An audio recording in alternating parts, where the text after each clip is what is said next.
Thank you, everyone, for our meeting for Protective and Emergency Committees, October 24th, 2023. We're going to call the meeting to order. Any conflicts of interest? See none.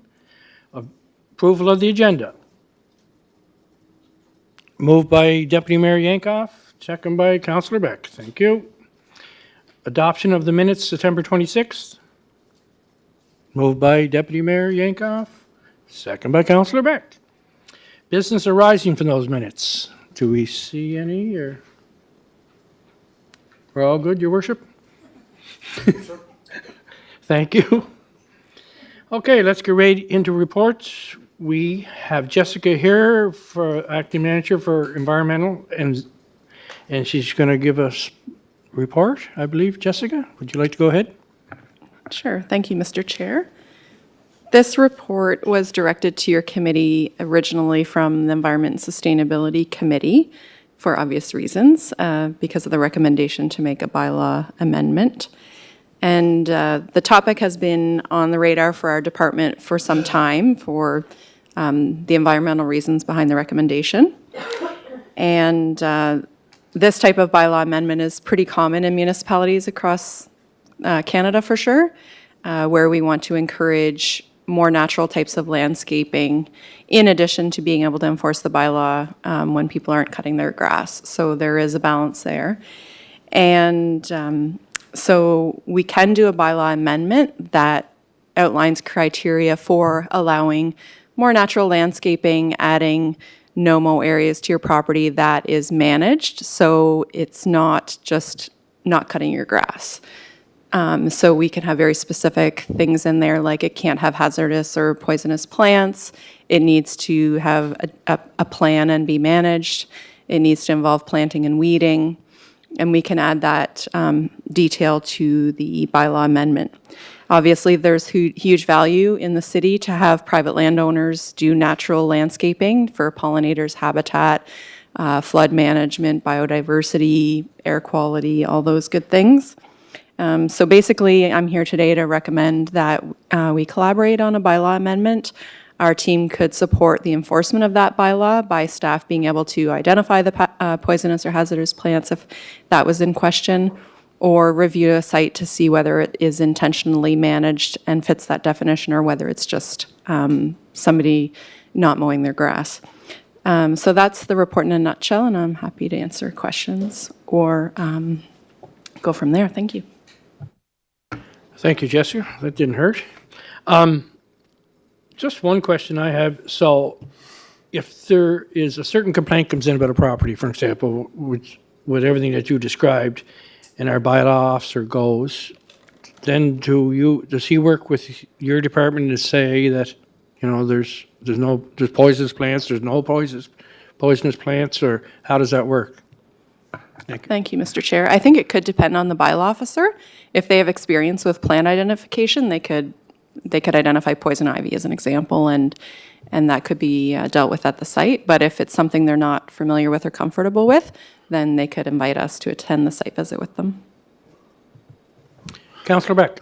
Yeah, thanks for that, Jessica. So just so I'm clear, are we talking about taking our existing, because I know we have another example from another municipality of their bylaw that was included as part of the report.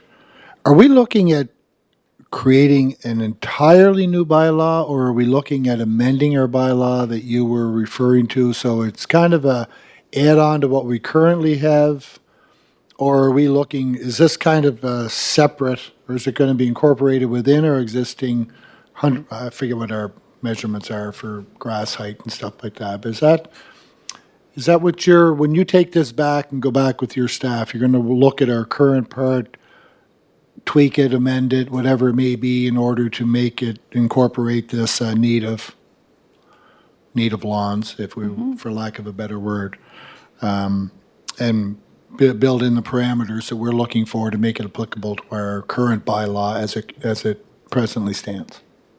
Yeah, through you, Mr. Chair. So our recommendation would just be to make an amendment to the existing bylaw where in the section where it outlines that you must keep your grass cut to a certain height, 15 centimeters, you can add something in there that says, with exception of these scenarios, if you fit within a managed natural landscape and have a plan and have a managed site and do not have poisonous and hazardous plants, and it's not just neglect, and you could outline that right in that section. Okay, thank you. You're good? Everyone good on that? Thank you. Okay, any other questions? I see none. Thank you very much, Jessica. And you'll get in touch with both Yeah, parties? so just a point of clarification on process. So does this need to go to full council, or do now you endorse me working with Protective and Emergency Services on a bylaw amendment? I don't think it has to go to council, does it, your worship, or Eleanor? CAO? Okay, Yeah, that's what I think, yeah. great. I'm just the two parties, you just start working together. Okay. Just one, I just have Yes, one go ahead. question. What's the experience been in other jurisdictions with these types of native, with, I guess, with these types of lawns? What's the sort of feedback been, or what's the lived experience been for other municipalities where they do allow this to take place? Yeah, through you, Mr. Chair. So yeah, my former municipal role, we did allow naturalization on private properties. And I would say it's rare that somebody comes forward wanting to do this. Okay. But it's important to have in our bylaw because we're all aware of the time we're in now and climate change and loss of diversity. I think it's important for us to have the framework there for people to do this. And like I said, it is pretty common across municipal government. And it's just important to be able to have it there, to have the clear criteria Yeah. so that you're not just supporting people not cutting their grass, which would obviously be a problem. Right. But I suspect the pickup would be fairly small and manageable. Okay, thanks. Okay, thank you again, Jessica. Let's go to B, operational update, fire, Deputy Chief Kent Mitchell. Thank you, Chair. This operational report is from September 19th to October 19th. Total number of fire inspections were 14. Inspections with hazard compliance orders were 13. Of that 14 number, inspections closed were 1. Plan reviews, permits, and consults were 4. Fire investigations, 2. Education sessions were 2. Total number of emergency response calls were 101, with Station 1 doing 44, Engine 1 with 15, Station 2 had 41, and fire inspector callouts were 4. During this period, training courses completed were the Emergency Elevator Rescue Course, a 3-day Chainsaw Safety Awareness Course, Pump Operator, and Confined Space Rescue courses. These courses are in addition to our regular weekly in-house training. Great job by all involved in October 7th's Fire Prevention Week kickoff, which occurred October 8th to the 14th. This event occurred at Home Depot and Kent Building Supplies. Great turnout and great organization. Also, thank you to the other members of the Metro Fire Prevention Association members, Crossroads and North River Fire Departments. As well as other agencies participating were City Police, Island EMS, the Fire Marshal's Office, Canadian Armed Forces, PEI Division of the Red Cross, Kiwanis Club of Charlottetown were in attendance with their hot dog cart, and as well there was a petting zoo for the children. During this event, there was also a live sprinkler demonstration highlighting the benefits of a sprinkler-protected room as compared to a room without sprinkler protection. And a thank you to the PEI Construction Association for constructing the mock-up structures for this demonstration. The department were also involved in various other events such as PEI Marathon, Farm Day in the City, and Street Feast on Kent Street. This year's firefighter recruitment campaign ended in September, and fitness testing and interviews will be taking place this October 28th, and for those successful, fire school training will begin in January. As well, the fire inspector competition interviews concluded last week, and we expect a successful candidate to be named in the coming weeks. Thank you, Chair. Thank you, Deputy Chief. How many volunteer firefighters are we looking for again now? Well, the recruitment's there, you said, and Chair, we have 11 candidates right now, and we're hoping that they're all successful in their pursuit to join so the what would that department. put our number up for volunteer firefighters? How much would that give us if they all pass? Would it be 89 volunteer firefighters? It would be approximately 82 or 83 82. firefighters. Okay. Yeah. Great.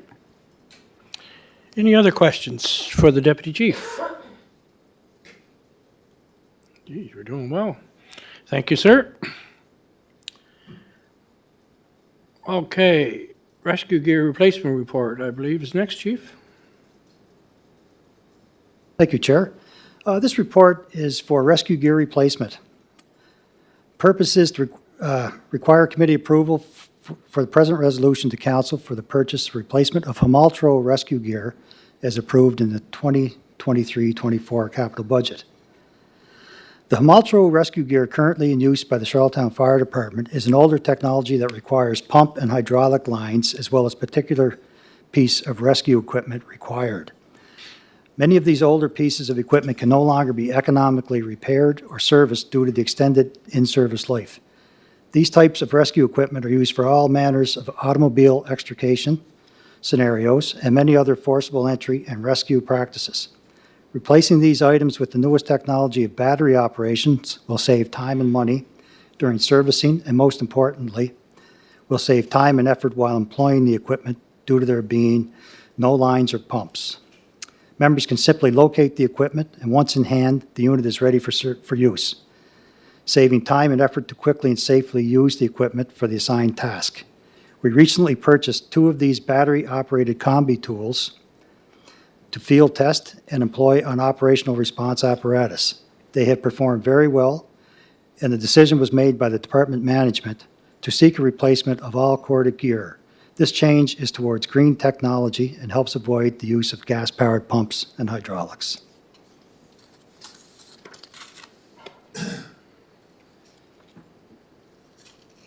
The total cost of these new rescue equipment is $329,153. This will be drawn from the fire department capital budget. Thank you, Chair. Thank you, Deputy Chief. Any questions in that? Councillor Beck. Yeah, thank you for that, Deputy. Just a question. Was this the only bid, and is this the only supplier? I saw the company is coming in. Was this, did this go through a external process, or was it done, how was it sourced, I guess, is kind of, I guess, what I'm wondering. I only see the one bid here. Thank you, Councillor Beck. The staff recommendation is, Councillor Beck, Council approves a sole source purchase through Safety Source Fire, the authorized supplier for the attached list of Hamaltro rescue gear and accessories.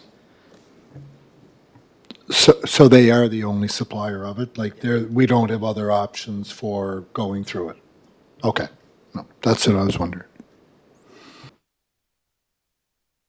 Okay, Your Worship? Wow. Thank you, Deputy Chief. I guess we go to police next. Downtown Safety Strategy Report and Community Survey. Chief Brad McConnell. Thank you, Chair. Just some notice, I forgot my reading glasses at the office, so if I don't seem as fluid or pause between sentences here, just bear with me as I read our reports. We do have 4 reports in the package, but I'll start off with the update on the downtown safety strategy. Charlottetown Police Services held a neighborhood town hall meeting on Tuesday, September 5th to discuss crime and safety concerns in our city, most notably in the area of influence of 241 Houston Street and 64 Park Street. And I've attached a map of that area of influences, Annex A to your report. In response to concerns, as chief, and as a police service, we committed to the following actions. We had dedicated uniform foot patrol in the area of the Outreach and Park Street shelter location. This initiative was implemented immediately and has received positive feedback from residents. However, it will be hard to sustain this initiative without additional resources. Overtime costs associated with this action has amounted to close to $24,000 since implementation. Another commitment of maximizing police visibility in the areas of the Outreach Center and Park Street location. This initiative also received favorable feedback from residents in the area of influence, but has resulted in less police visibility in other areas of the city. It has also lengthened response times for emergency calls in the broader city.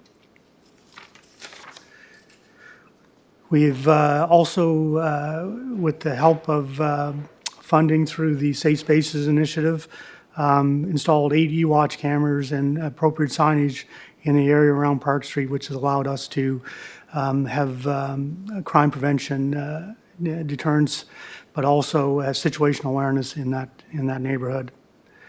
We also committed to zero tolerance for trespassing on private property. A commitment was made that a zero tolerance approach would be implemented upon those trespassing on private property. This meant that trespassing charges would be laid in all instances where the appropriate grounds existed to lay charges. Since September 5th meeting, we have laid 59 separate charges in relation to trespassing to property. We committed to focus on senior and student safety, and our officers in our community policing division attended schools to speak about personal safety. All schools were very receptive and appreciative that police took the time to prepare students for the 2023-24 school year. Officers have been speaking with seniors in the area while on foot patrol, and they have been very receptive to that approach.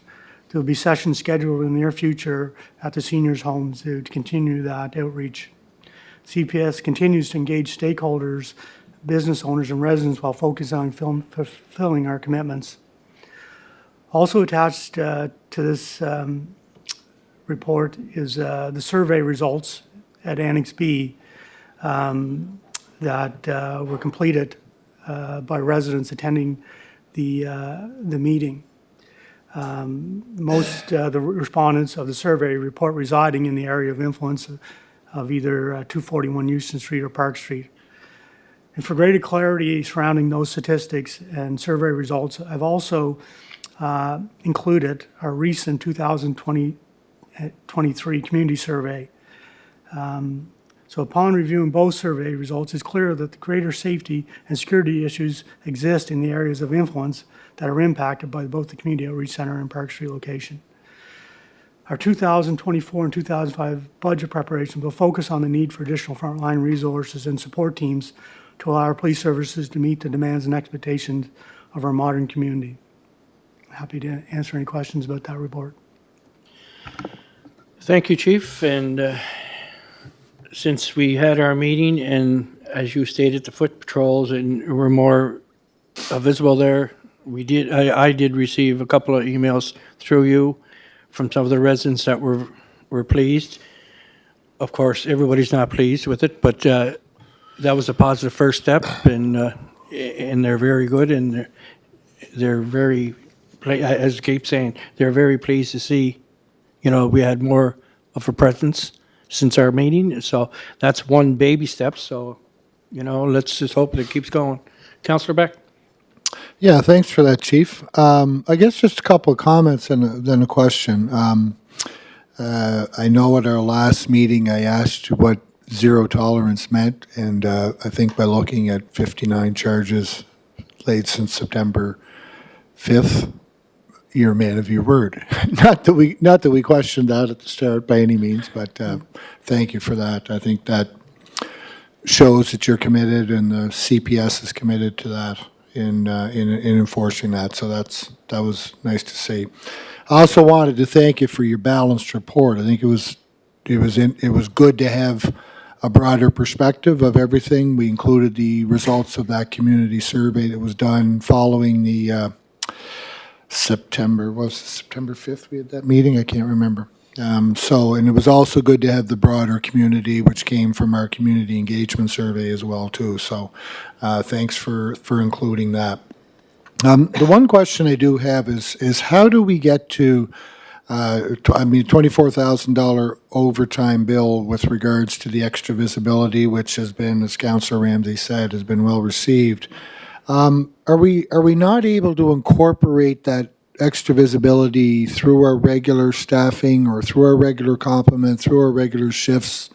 Are we able to deploy within the regular times to avoid having to bring or assist people brought in specifically because we just do not have the manpower in order to be able to cover that within our existing shift schedule? Just a question. Yes, and that's a good question, Councillor Beck. Certainly where resources are sufficient enough, we're providing that enhanced foot patrol, when the staffing levels are at the, allow us to do that. But there are most occasions requires extra officers on overtime to allow us to meet the daily demands of the high calls for service that we're experiencing, but also fulfill our commitments of increased visibility and foot patrols. So I guess the answer is that it's a staffing related expenditure. Certainly, I don't think it's any secret that we're a very challenged resource currently, and we need to address that. Okay, which ties into the last point about looking at next year's budget and figuring out how we're going to incorporate more of that. Okay, thank you for that, Chief. Can I just follow up on that, Mr. Chair? Yes, you can, Your Worship. Go ahead. So, question 5, in your opinion, what are the major factors? This is on page 42 in the digital copy. In regard to issues around the outreach center, illicit drug use, misuse, unhoused, mental health, criminal acts, not enough professional, none of the above, and all of the above has 70%. So, we've been talking about it. Mental health crisis, drug addiction crisis, misuse of alcohol, unemployment, unhoused, roofless population. So these are issues that I keep saying that the tools through the provincial government are there through their mental, their Department of Health, Department of Housing. These issues can be addressed through those, through the infrastructure that's already in place, including human resources. So we need to work with our provincial government. This is all about getting back to collaborating. And again, the provincial community outreach centre is owned and operated by the province. I know it's in the city of Charlottetown. But that doesn't mean that everything that happens there falls on the police shoulder, on the city police shoulders or the fire services shoulders. It's like if we have issues out at the Queen Elizabeth Hospital or at Hillsborough Hospital, those are issues related to the provincial government. And to follow up on Councillor Beck's overtime issue of 24,000, I have already put a notice of motion out there to hire 6 more police officers. That's what we have to do. And we should put a resolution on the floor today to get in, to put the motion to finance to ask for 6 more police officers. I think if you go through some of the other questions about surveillance, boots on the ground, since September 5th, I know that has drastically improved, but at a cost to police services draining from other parts of the city because of the concentration of the situation on Houston Street. So I'm asking, let's put that on the table. Let's get this moved on to finance and get the chief to hire more officers so that we can get to our responsibility, which is taking care of the streets, sidewalks, and neighborhoods in our city. Thank you, Mr. Chair.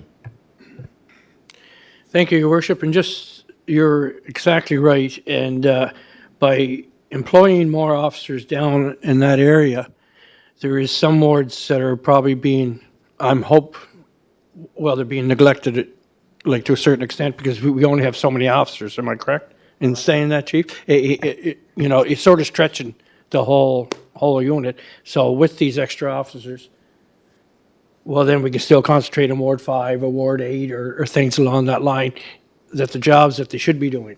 So I fully support your resolution, Your Worship. Deputy Mayor Yankoff, you get in there? Yeah, thank you, Chair. I'm just wondering if, I most definitely support His Worship's, 6 additional officers, but also, where are we at with the additional 4 officers that are part of the development agreement to extend the temporary shelter with the temporary variance down at Park Street? Have we made any progress with those 4 additional officers as well? That would give us a complement of 10, if my math is correct. Chief, could you answer that, please? Yeah, yes, Chair, Councillor Jankoff. So 2 of those 4 are already employed, and the agreement was to extend their funding for an additional year. So the conversations or the process to hire those other 2 are in the process, but will require the acknowledgement, I guess, commitment from committee and council that funding for those additional 2 is only for a year also, and that. But when we hire full-time assets and human resources, that we're employing them for much longer than a year, and so we have to factor that into our decision making and realize that on the forefront of the equation. So, I'm glad to hear the conversation and the ongoing support for the additional resources. I'm very encouraged as chief to hear that, and certainly will do anything from this end to that's needed to make that a reality. Yeah, and Chief, I have just a comment or something. As a resident, they hired security for the outreach center, we say, for example, that are walking around and trying to keep them in place and that. Do they have any authority if somebody is doing drugs right on their property, or do they have to phone Charlottetown Police and say, can they say, no, you cannot do this right out here in the open? Because that is some questions we are getting, as people, they say they drive by and they see them shooting up right there in the public and that. I know the land is owned by the province and the program and everything like that, but do these security officers or Adventure Group or whoever it is can say, sorry, you're not allowed to do that right there in public? I don't know. Those are questions I was asked. Yes, Chair. So certainly that communication has happened with our police department to help their security staff deal with those challenging issues, and because a lot of these usage are addiction based, and but they certainly have the ability to advise their clients that this isn't acceptable on their property. The challenge exists, as I'd indicated before, is to deal with the ongoing issue from an enforcement component when these drug usage and possession are dealt with on sort of federal mechanism. And the last council meeting, I think Councillor Drawn and Your Worship and a couple of the councillors brought up what BC is doing, looking at provincial mechanisms to help agencies within the province have another tool to deal with this issue that can undermine public confidence in police services, but also allow police services to follow through and sometimes have court-imposed treatment for some of these people that are addicted. And so that's some of the challenges with the current thing. And so, nationally, federally, we are looking at a harm reduction strategy. And as a chief, I understand that and support that. But in the same conversation, I recognize the need for our citizens to have confidence in our police department and the ability to deal with things that undermine their safety. And finding the balance between those two issues is a daily daily challenge and what we all need to keep in the forefront of our mind.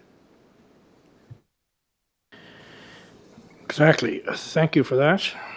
Any other questions to the chief? We're all good? Well, I'm just wondering, do we have a motion on the floor here? Like, No, I'm not done yet. okay. I got a few so- more questions. Okay, you go ahead then. I just, So, Chief, if I go to page 39, digital report, it talks about question 2, how do you rate the Charlottetown Police Service efforts to prevent and reduce crime? Dissatisfied, very dissatisfied, probably 45%. Page 39. And if you look at the Advantage report that surveyed the whole city, it's not the same. They're offsetting numbers, offsetting percentages. So, look, the work's being done. I think that adding 6 more officers is going forward will be a preventive measure in looking at other issues that may arise. Our outlying areas, like Winslow, West Royalty, East Royalty, they're losing some of that service because of the concentration in the downtown. So it's all a part of not reacting. We're reacting to this situation, but down the road, it will be more of a preventive measure that will be all the better for the whole city, not just one part of the city. And I love to go back to the KPMG report. I know our CAO doesn't like it, but in that report, it says hire 12 more officers. We're not asking, I'm not asking 12, I'm asking 6. We have to find the money and find the, locate the funds so that we can get away from not just dealing with reactive issues, but also dealing with the future. And if I look at question 3, have you been a victim of crime in your community? It says, if so, how satisfied were you with the police response to the incident? Very dissatisfied, but satisfied and neutral, like there was a response. And that taken into consideration of the limited resources.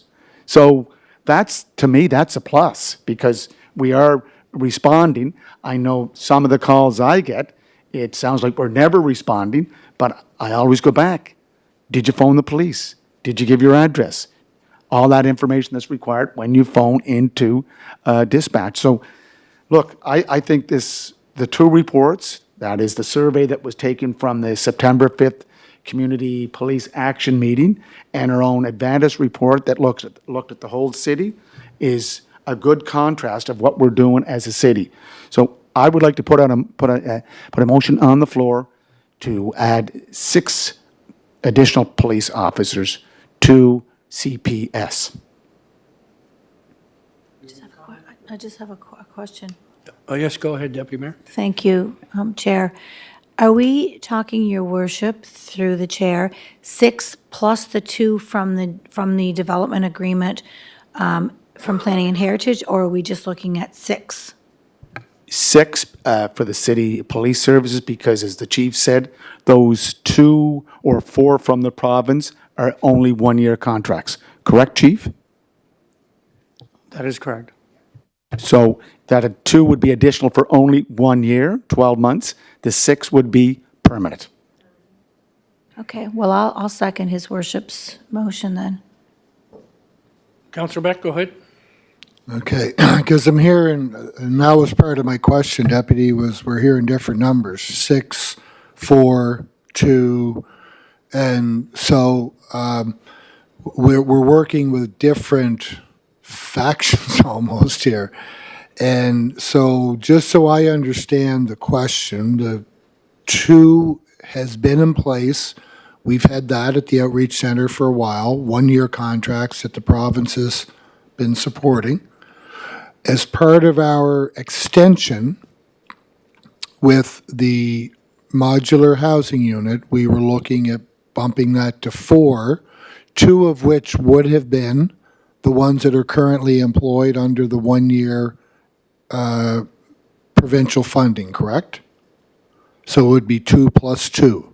That's correct. Okay. So what you're asking, Your Worship, is effectively, in the short term, 8 officers 2 from the provincial funding plus 6 that we will fund ourselves. 6, if this resolution passes, this will add 6 more full-time police officers for CPS. As for the 2 from the province at the outreach center and the 2 from the province at the temporary emergency shelter, they're only contract for 1 year. I'm asking for 6 that will be part of our force for the years to come. Okay, and that would be taken from this year's budget, next year's budget? What are you asking for? I would ask that when we go to finance, that we're currently in the third quarter, and I would ask to do it right away, so you'd only be looking at 1.5 quarters, maybe 4 to 5 months, and then come next year, it will be part of the budget for 24, 25. Okay, so 6 hires immediately for the remainder of this fiscal year. Correct.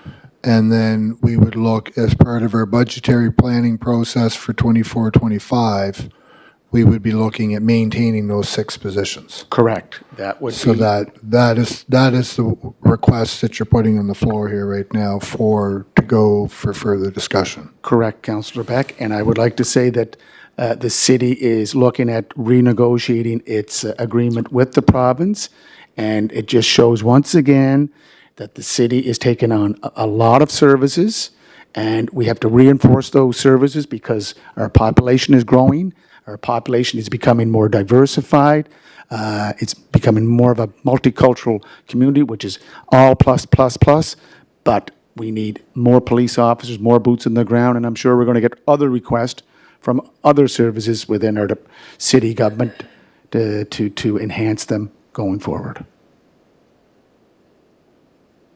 Chair, could I just? Yes, you go ahead, elaborate Chief. On that. So, yeah, thank you. Just for greater clarity on the situation, though, is that because of the interim funding, the province, those 2 positions, we will attempt to engage those personnel through a part-time limited basis, but that may not be possible. And therefore, if we can't identify part-time resources to fill those spots, we would have to offer full-time positions, which I'm confident that we would have no problem filling. So it may require, if we're not able to, as we fill those positions, if we're not able to obtain part-time people to fill those 1-year obligations from the province, we may have to look at a second resolution to hire those other 2 in a full-time capacity. That, But the sum would be the same, 6. 6 new hirees for the CPS. 6, but for me to hire the other 2 sponsored by the province, if we're not able to do it through part-time identified resources, we would have to look at offering full-time positions in order to keep them. And for that, we would need the resolution. 6 full-time positions total. That's it. Unless you can't fill the other 2, and then you're gonna come back and ask for those to be full-time as well? That is correct. That we will attempt, we have ability to hire part-time but it's been extremely challenging to do that. When you say part-time, you mean a short-term contract on a full-time basis? Right. Like when because part-time and, Part-time is, we do have part-time officers with us currently, but it's it is quite possible that those part-time officers will get those full-time positions. right. And then we will have to try to attempt to fill those part-time, again, to fill these short-term obligations. If we're unable to do that, then we would have to look at making those positions full-time or asking them to be full-time. Right. Okay. So essentially, the goal, the ask from us, or the goal is 6 Right. city-employed, city-hired, city-funded police officers. Yes, correct. Yeah. Full-time permanent. Full-time perm, no, I'm just trying to get, because there's all kinds of things being bandied. I just want to make this, Yeah, no, but make sure that we understand exactly what the ask is. So it'll be from our funds, take the province out of it, take the provincial funding out of it. We're looking at 6 additional officers to remainder of this fiscal year and then permanently as part of our budgetary process. Again, the base or the foundation of this resolution is to hire 6 FTEs. The chief has talked about 2 part-times. That may come next year or in the next year's budget. I'm not worried about that. What I'm concerned about now is he has the ability to go out and hire 6 FTEs. Correct, chief?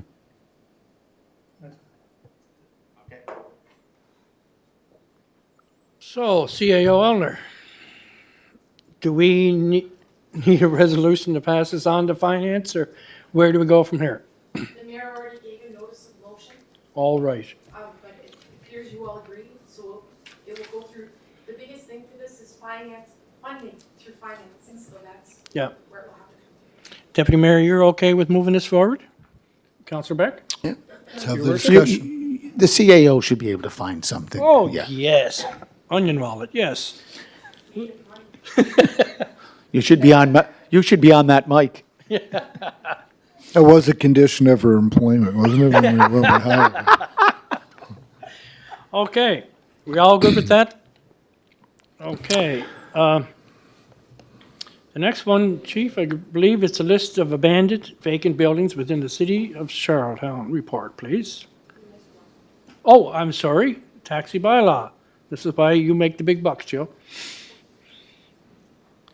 Thank you, Chair. As committee is aware, we've been working with community stakeholders and people in the taxi industry to find a better way to deliver these services in our community.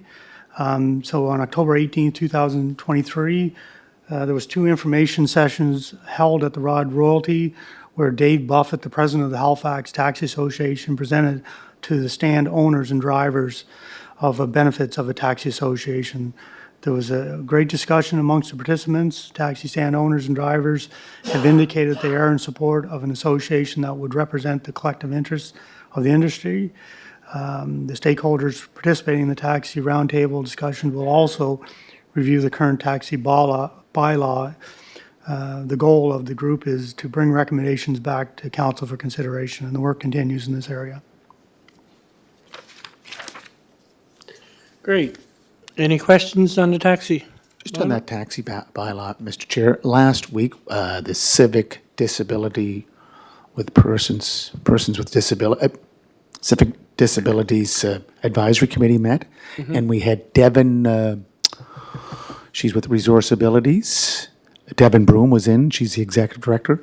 There is a shared accessible taxi that will be, I think, stationed or working with Co-op Taxi. They have 2 taxi drivers that have to be licensed here in the city of Charlottetown. Again, they don't need to be residents of Charlottetown as long as they have applied for the license and pass all the requirements for licensing. Is that true, Chief? Yes, that's true, Your Worship. Thank you. Excellent. So you'll be updating us how that goes, Chief. Now, list of abandoned vacant buildings within the city of Charlottetown report. Chief? Or is that the fire chief? Or the deputy fire? Chair, I have that report. So attaches as a list of abandoned, uninhabited buildings within the city of Charlottetown, compiled by our bylaw officers, requested by members of committee and council. There are currently 9 properties identified. Each property is at different stages of the process, but no property meets the criteria to be forwarded for a resolution of council at this time.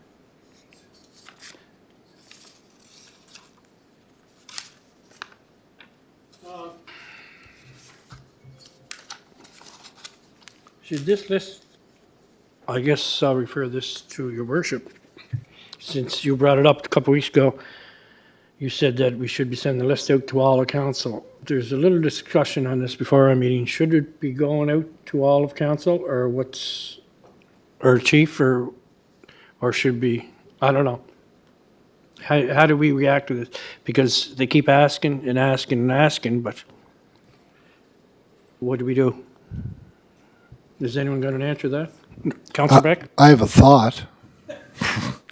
I think what we've come to realize is that this is a very fluid process, and that there's the properties that have been identified could be subjected to change on a fairly regular basis. Kind of the discussions I've been having with Deputy Chief Kent and Chief McConnell as well at different times is that we may have an idea about what a property should or should be doing, and then we come to find out a couple of weeks later that that status has changed. So I'm quite confident that the people involved, the professional staff involved, are keeping on top of these things, are meeting regularly to discuss them, to review them, to identify them, to ensure that what is being expressed to them is being upheld and that they're following through on whatever. If it's a demolition, it could be a demolition. If it's a renovation, it could be a renovation, whatever it might be. So I think I think we're in a pretty good spot because we have a good baseline inventory from which to start, and we have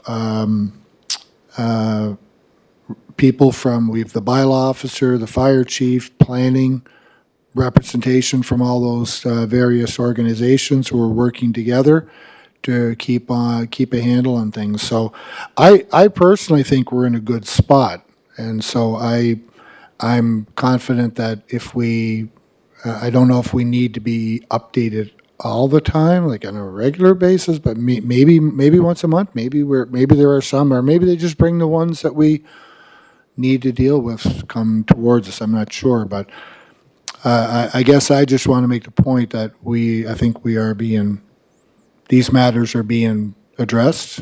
They're being brought to the forefront and regularly reviewed. So I think we're in a pretty good spot.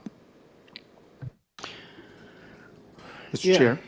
Go ahead, Your Worship. Just to follow up, Councillor Beck, when this whole issue started, there was a discussion to look at the worst first and then go from there. And so we done that with one property. Now I'd like to see where are we going with we can categorize them as,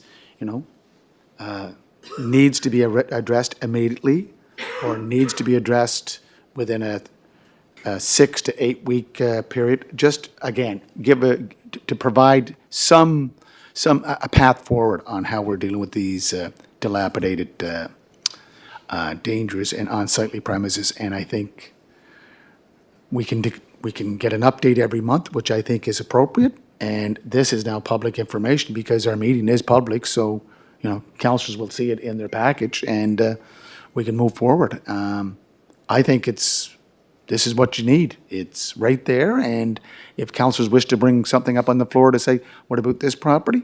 We can only deal with it as it's being assessed through fire, police, building inspection, planning, and so forth. So I appreciate the information.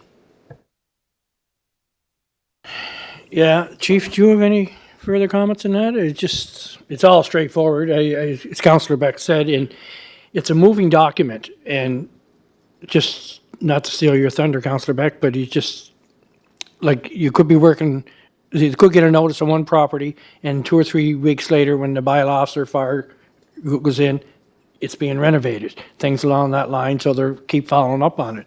So it's a moving document, but there's nobody in there that's saying that this place has to be torn down tomorrow and this place got to be torn down in 6 weeks. So this is the thing we got to look at, right? Like, they're all different stories behind them. So I'm very pleased with the way things are right here. Deputy Mayor, do you have any comments on this? Sure, Chair.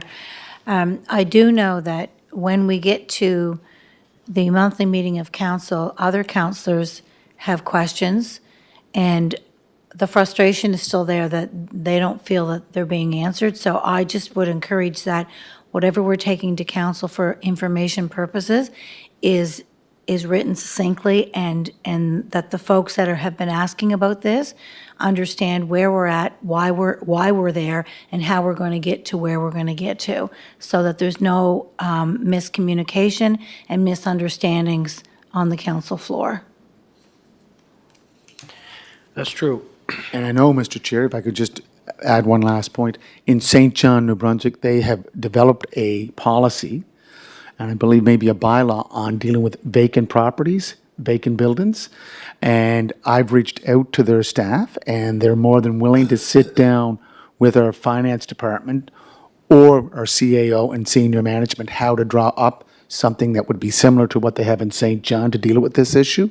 So dilapidated properties, unsightly properties, dangerous properties could be properties that need to be looked at for their vacancy, and how do you tax that appropriately.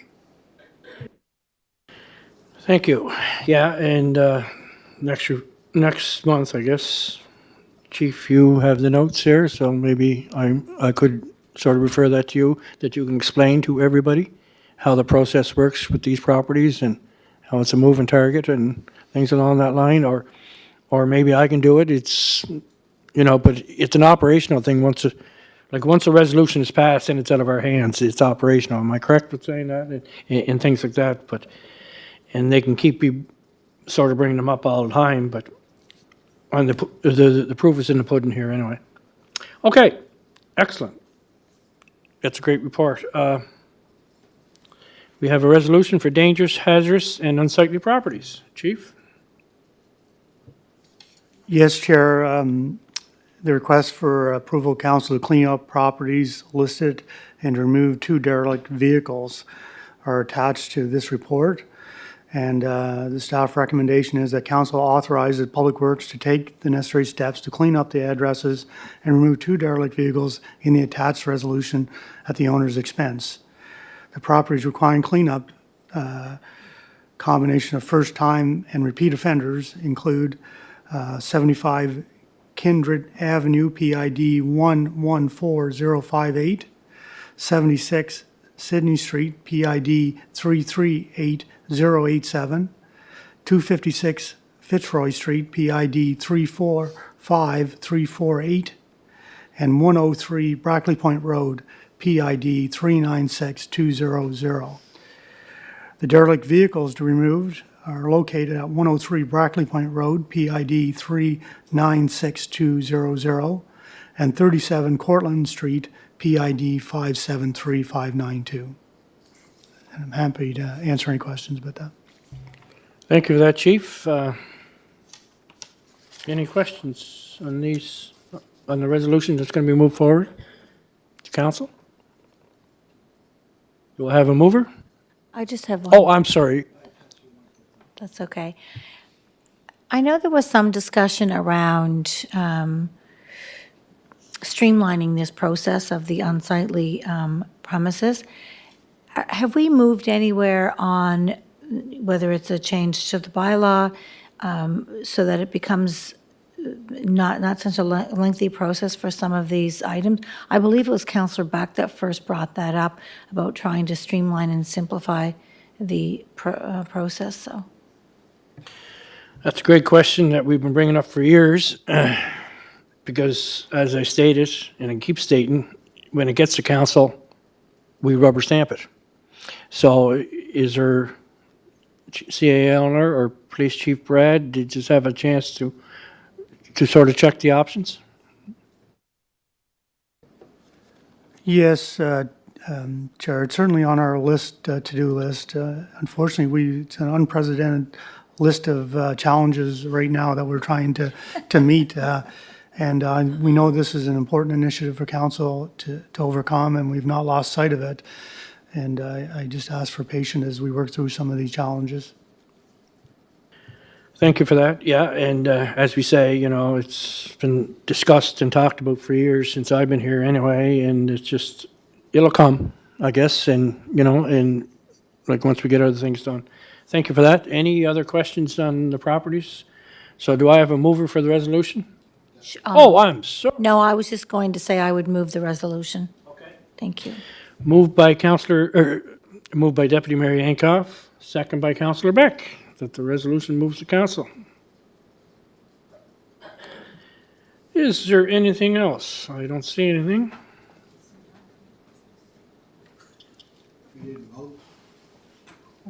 Oh, yeah, vote. Moved unanimous. Mayor Brown, Deputy Mayor Yankoff, and Councillor Beck to move it on to council. Move to adjourn, Mr. Chair. Oh, sure, you want to take over now?